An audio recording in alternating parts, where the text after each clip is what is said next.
Receita paga hoje restituição residual do imposto de renda pessoa física. União Europeia pede que Venezuela libere opositores. Detalhes do Brasil e do mundo você acompanha agora com o Giro de Notícias.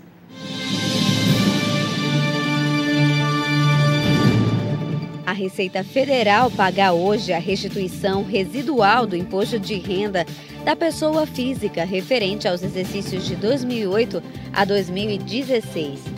O crédito bancário para 128 mil contribuintes totaliza 213 milhões de reais. Para saber se teve a declaração liberada, o contribuinte deverá acessar a página na Receita na internet ou ligar para o Receita Fone pelo número 146. A restituição ficará disponível no banco durante um ano e, se o contribuinte não fizer o resgate nesse prazo, deverá fazer o requerimento por meio da internet. Na primeira etapa, 74,7 milhões se referem aos contribuintes com direito à prioridade no recebimento, 22 mil idosos e 1.930 pessoas com deficiência. Os ministros do exterior da União Europeia pediram hoje que a Venezuela investigue todos os incidentes violentos e libere os opositores políticos, respeitando os direitos constitucionais. A violência e o uso da força não resolverão a crise do país, disseram os ministros da União Europeia em conclusões que aprovaram hoje em um conselho em Bruxelas.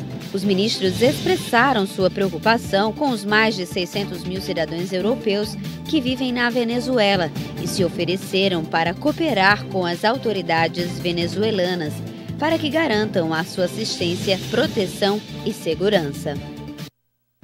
O Ministério Público do Rio Grande do Norte, através do Núcleo de Apoio à Violência Doméstica e Familiar, desenvolveu um projeto que busca auxiliar as vítimas de violência doméstica e também familiar. Para conversar um pouco sobre essa temática, nós recebemos Ildérica Castro. Ildérica, muito obrigada pela sua presença aqui conosco. Eu que agradeço, Boa tarde a todos, E assim, o NANVID, ele já vem atuando na questão da violência doméstica desde 2012.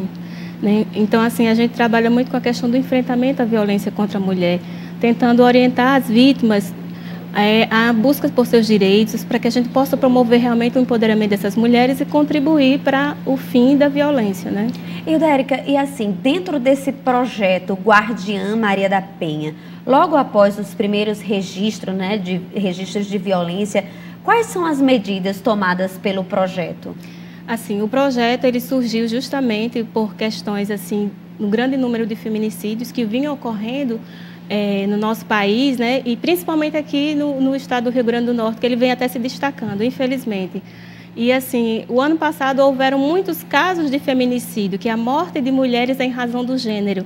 É a morte de mulheres que estão numa situação de violência doméstica e familiar, que talvez muitas delas já com medida protetiva, outras talvez não conseguiram romper esse ciclo e infelizmente acabou ocorrendo a violência e infelizmente a morte delas. Então, assim, o projeto surgiu desses dados, O que o Ministério Público pode fazer para estar contribuindo para o fim desse feminicídio? Então, foi aí que nós iniciamos o projeto o ano passado. E, Ildérica, assim, para a gente explicar, o projeto ele tem o objetivo justamente de fortalecer essa proteção à mulher, mas especialmente aquelas que já estão em situação de violência. Mas, por exemplo, o que seriam essas medidas protetivas que você falou aí, que vêm justamente para proteger, para auxiliar essas mulheres que estão em situação de violência? Exatamente. O projeto ele visa proteger as mulheres que estão em situação de risco e elas já procuraram o sistema de justiça e o juiz já determinou a medida protetiva a favor delas, que pode ser desde o afastamento do lar, a proibição dele se aproximar dela, por qualquer meio de comunicação. Então, assim, existem algumas medidas que são estabelecidas pelo juiz que ele tem que cumprir. Então, assim, a mulher que está sob medida de proteção, o homem tem que cumprir isso diante dessa situação que ela vem sofrendo há muitos anos, muitas vezes. Quando a gente fala um pouquinho em violência, a gente pensa logo diretamente em agressão, A maioria das pessoas só aceita a violência quando tem a agressão física. Mas não é bem assim, Explica pra gente. Existem vários tipos de violência, né? Exatamente, existem vários tipos de violência e, assim, muitas mulheres muitas vezes só conseguem perceber que está num ciclo de violência quando há agressão física, mas na verdade a violência é muito mais que isso. Tem a questão da violência psicológica, onde ocorre muitas vezes a opressão delas, elas são oprimidas e reprimidas, existe a questão das ameaças, existe a violência patrimonial também. Então, assim, existem vários tipos de violência que muitas vezes a mulher que está nesse ciclo de violência não se consegue perceber. Aí, quando ocorre de fato a violência física, é que muitas vezes elas percebem que precisam de ajuda e procuram o sistema de justiça. O Brasil, né, está entre os países com maior índice, né, um dos maiores feminicídios. É um país que registra, são 13 homicídios femininos diários, ou uma mulher morta a cada 1h30. É um dado assustador, né? Isso precisa ser combatido e é muito preocupante, né? Com certeza, é um dado muito preocupante, assim, e por conta dessa situação que a gente vem tentando atuar.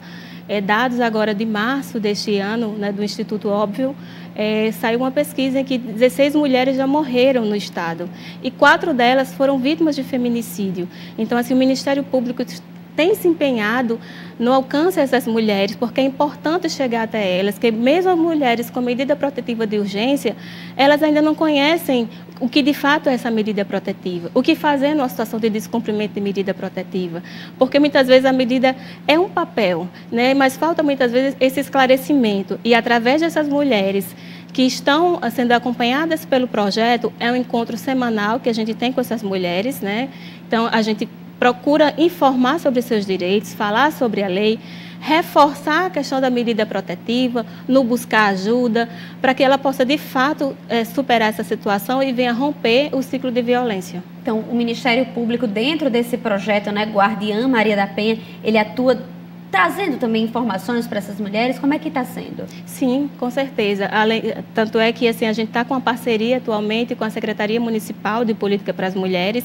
E nesses encontros que nós estamos promovendo, tem sempre um profissional dessa secretaria, no momento em que ele vai falar sobre a rede de serviços, para que ela possa realmente participar de alguns programas de acompanhamento, para que ela possa se empoderar de fato dos seus direitos. Então, é importante que ela tenha conhecimento sobre o que são essas medidas e a rede, onde procurar ajuda, que isso é o mais importante.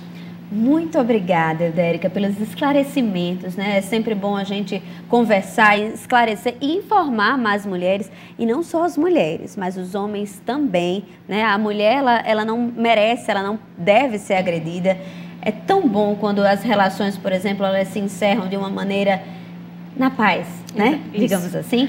Muito obrigada mesmo. Eu que agradeço pela participação e nós do Namvida estamos à disposição, tá certo?